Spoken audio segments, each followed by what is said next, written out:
Alright, hello and welcome to Raph's Top Games of 2021, where I'm going to detail my 5 favorite games that came out this year, plus some honorable mentions at the end, which I loved to bits, but, it's all about ranking games, right? It's all about what are your favorite favorites, and it's always hard, sometimes, but this year there was definitely a lot of great standouts, as it was an amazing year in just gaming in general, across the board. So I'm excited to talk a little bit about some of my favorites, as well as the honorable mentions that I rate really highly, but I would not say as the top. So there's, the 5 main ones, which I'll go over, then we'll end from there. And with our first game starting out as one of my favorites from this year so far, Monster Hunter Rise. I say so far, but it's got a couple days left. Nothing else is coming out. Monster Hunter Rise. I love the Monster Hunter series to bits. And even though this is a sequel, continuation with the same formula, the parts of it that I like have always been there. It's about the action of the game with the scale of the monsters, fighting them, as well as the camaraderie of being so cooperative, playing with friends as well as strangers is always really a blast, and the challenge of working together in that sense has always been really fun. But what makes Rise so special has just been the quality of life that's been just something that they went from Monster Hunter World and then to Rise, where World was just big quality life improvements for a lot of the system, a lot of like the menus and the backbone, where then Rise takes it to the next level with the movement and the gameplay and adding just a lot more franticness that makes it so much fun, having more mobility, having the ability to scale the levels to such a degree, and a lot of cool maps and great new monsters. And the fact that the game's going to have a whole new expansion coming out next year, I'm excited for Sunbreak. The PC version is going to be even better, because my one gripe is that it's limited to the Switch, and the Switch version of Monster Hunter Rise, although it is bearable, definitely struggles in performance at times because it's just a console. So that's like, even despite that, just absolutely treasure of a game. Honestly, one of my favorite Monster Hunters, easily.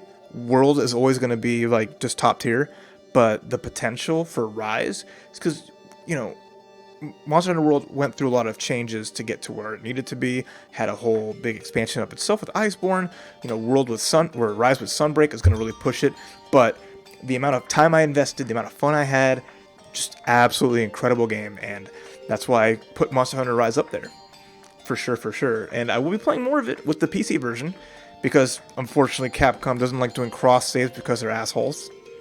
But I still will look forward to playing it again and then being ready for Sunbreak to come out. But definitely a game that was well worth the purchase, and I definitely got my time out of. So that was the first of 5. Following up with another game that is best played with friends, and fighting game of the year, Guilty Gear Strive. I mean, what can I say about Guilty Gear Strive? Biggest fighting game release of the year, and honestly exceeded expectations of what it really brought to the community, which was a lot of talk about it, but it really pushed Guilty Gear past a threshold where it never really was. But what I put it up here for is just the game is gorgeous. The rollback netcode really opened up the conversation, especially with the online era, for the fighting game community of where we need to be for a lot of games that are made overseas, and that traditional ways of making netcode and netplay isn't gonna work anymore. Despite a lot of pitfalls with little things here and there, and it always is hurtful to see, but just the overall scale of how much the release impacted the FGC, how much talking points, and outside of that too, it became more so of a cultural phenomena, which is always really funny to see.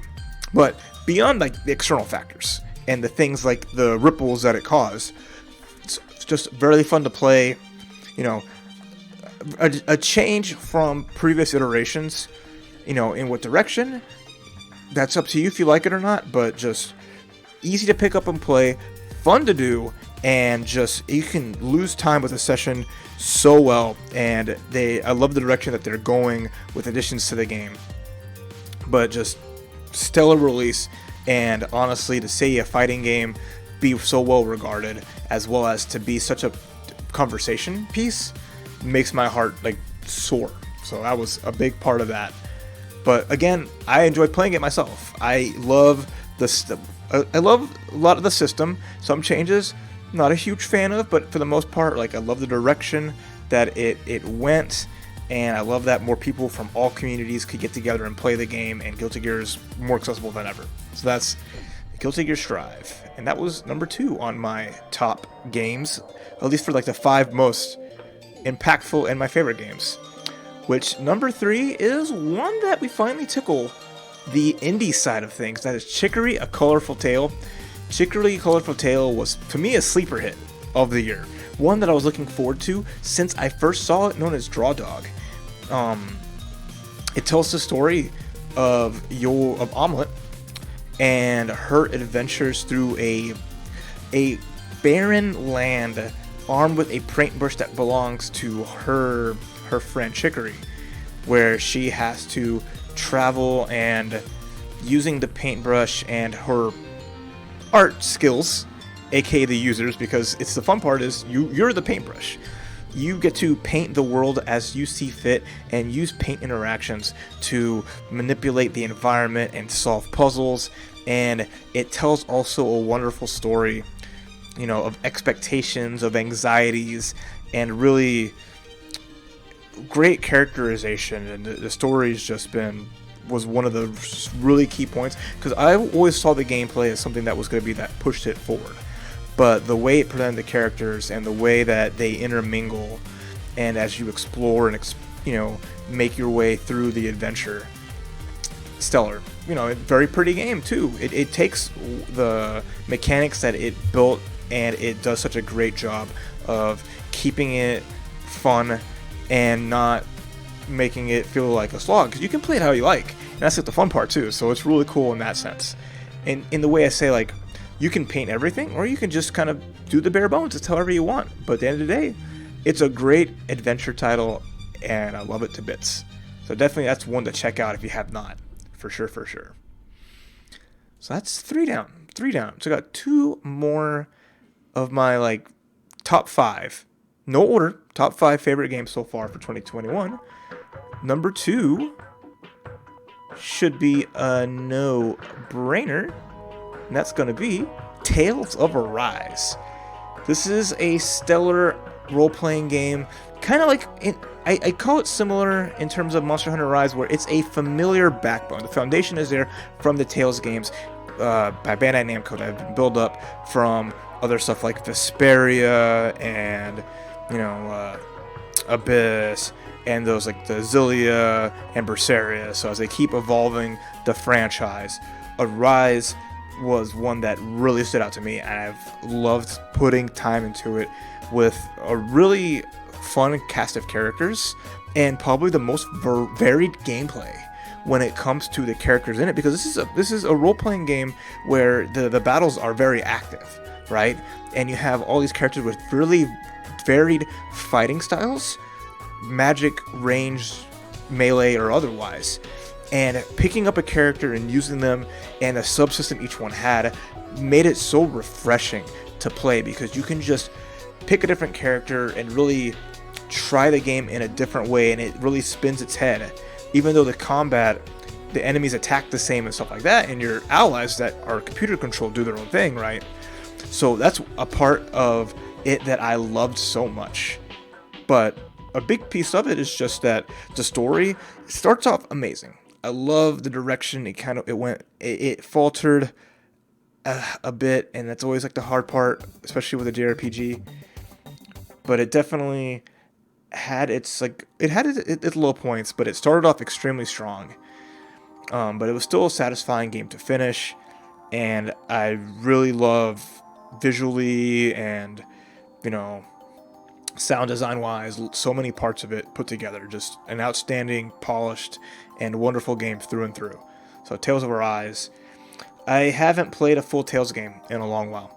Tales of Arise was a welcome addition to the series, and one that gripped me from start to finish. So definitely loved it, looked forward to it so much, and had a blast. Alright, And that leads me to my final of the 5 horsemen, the 5 top games of 2021. And that is not a top spot, but the final game goes to... The final game is... Oh, no. Fuck that. That's too cursed. No. I don't know how that slipped in there. I might have put the most hours into League of Legends this year, but the experience... we'll leave it at that. No. The last of my 5 favorite games 2021, Metroid Dread. And oh my goodness, this game was hit all the right notches for what I want out of a Metroid game.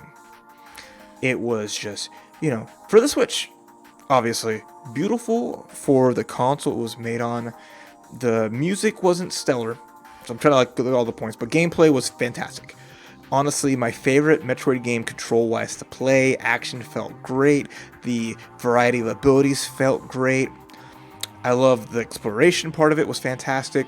It was a little linear in the sense of directing you where to go, and if you got lost, it wasn't as open as you might have wanted, but I liked the linearness. I loved the areas. I loved the overall threat of just so many of the areas and having the robots just being there menacing you, and you can't deal with them except for a specific way, and it relies on progression to really be able to get past them. Metroid games are known for their power-ups. There was no shortage of those, even with some in Rapid Procession, which, good or bad, I like that a lot. I love having more stuff to play with, and it was really fun that you had a lot of ways to it rewarded you for breaking the game, which I never did, but seeing people do that. But it's a game that I look forward to going back and playing through again. I did my one playthrough and sat on it because I want to savor it. I want to go back into it after some time, enjoy it again, because it's a Metroid game with a lot of replayability, and it also rewards you for playing it really fast. So I'm excited to do it in hard mode in the future. But long-awaited return of the Metroid series, and it did such a great job of bringing it back. And hopefully we'll see Metroid again sooner than later, especially with how successful this game was. But outstanding. Simply outstanding. And those are my 5 favorite games of the year. 5 top most loved, happy to play games: Monster Hunter Rise, Tales of Arise, Chicory, Guilty Gear Strive, and Metroid Dread. But that leads us to my honorable mentions. So let me see if I can't bring that in real quick. Give me 1 second here. I want to be able to showcase that. Just going to take a second to actually put together.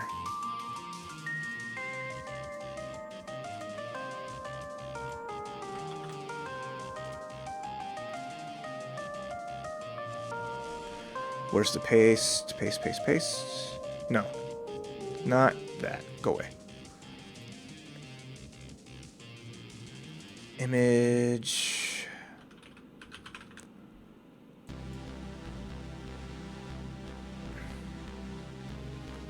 Sorry, I neglected to save this, so I gotta do that real quick. I'll fix that in editing. Yeah, right.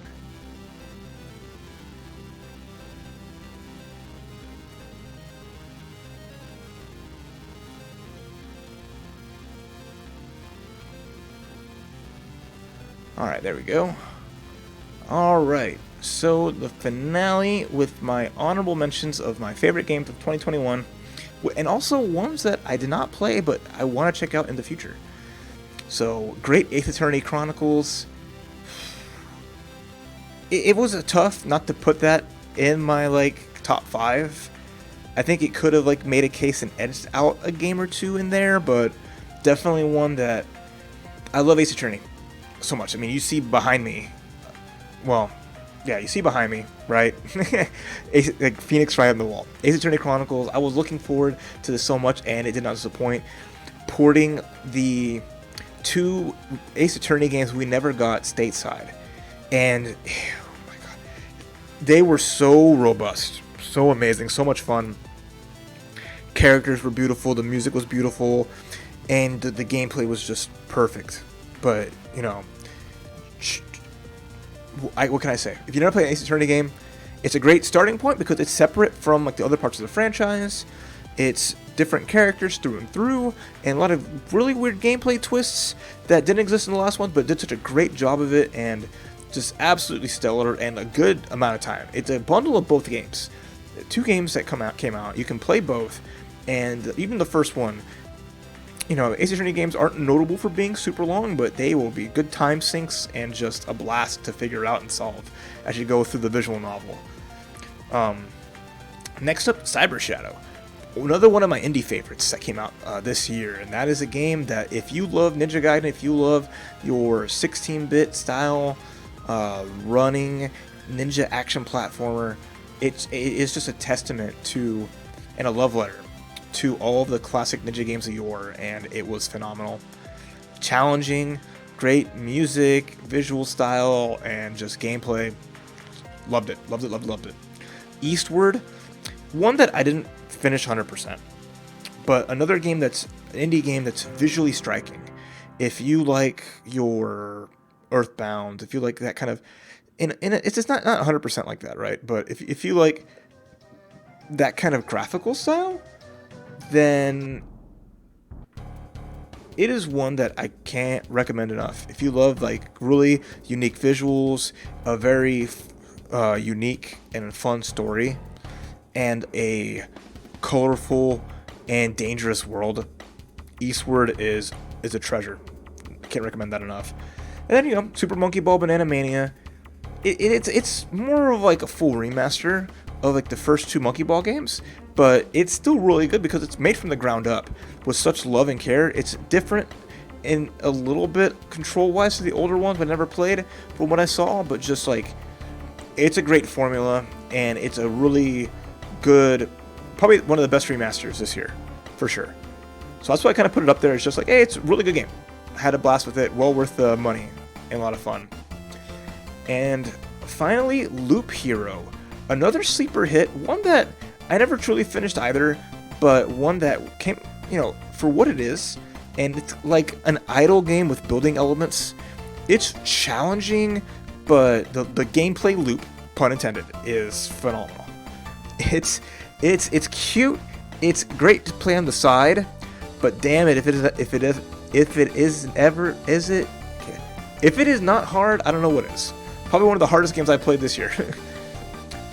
But that's another fun one. It is, you know, it doesn't take a lot of power to play, but it still is really fun and unique. And those round out the honorable mentions. So finally, a bunch of games that I look forward to checking out in the future. Like It Takes Two. I need to find that special someone to play it with. Maybe it's you. I don't know. But I want to play that game a lot because, you know, been recommended by so many, and it's been hailed as one of the best games of this year. A cooperative puzzle-solving adventure sounds right up my alley, so I look forward to trying that in the future. Psychonauts 2, a great platformer and a great sequel to another amazing game. I look forward to playing that in the future, as well as Deathloop, which has been nothing short of being rave reviews, and just another fun game with the name Loop in it, so it's been a good year for loops. And finally, maybe Shin Megami Tensei 5. I never really was into the mainline Megami Tensei games, but this one looks as fun as anything. It would definitely be a time sink, so I have to make sure I finish up any extraneous games, but maybe down the line, goes on sale, I pick it up and enjoy it. But those are the ones I look forward to the most playing from this year that I have not yet. And there you go. That is my top games of the year. And I had a blast with most all of them that I played this year. I kind of avoided anything I didn't like. You know, I know my tastes now more than ever. And a lot of the games I tried and played through, even though I didn't finish sometimes, loved it to bits. And I look forward to a lot of the stuff next year, which we'll talk about later on the line. But for now, thanks for watching. If you like those games, you know, let me know. And if you haven't tried them, I implore you, give them a shot when you can. But 2021's been a wonderful year for games, and I look forward to all the magic of 2022. So, if anything, have a happy new year and happy gaming. Bye-bye.